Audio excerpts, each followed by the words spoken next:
Nagtataka ka ba kung anong meron sa loob ng seminaryo? This is the Oblates of St. Joseph Minor Seminary. Tara, samahan niyo ako.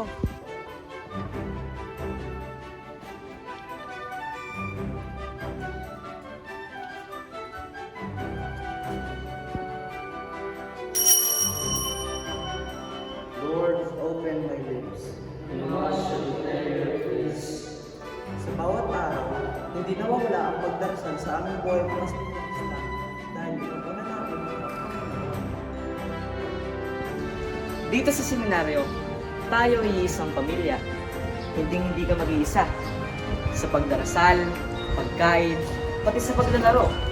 Pero syempre, binibisita kami ng aming mga magulang tuwing linggo.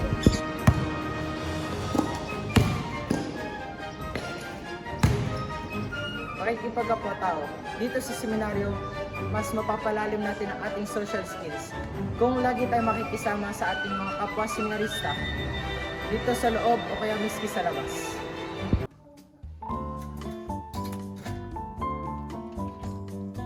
Dito sa seminaryo, hindi lang pang spiritual, physical o sosyal ang iyong matututunan, pati na rin pang intelektual. Malay mo sa inaharap, maging katulad mo si Jomel Diaz na isang mabuting leader.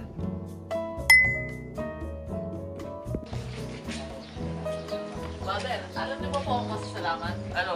Ang pasasalamat po ay isang mabuting aspeto ng isang tao. Dahil dito, sa seminaryo, hindi lang po tayo tumatanggap, kundi tayo rin po yung nagpapasalamat, lalong-lalo na sa ating Panginoon at sa ating kapwa. Pero,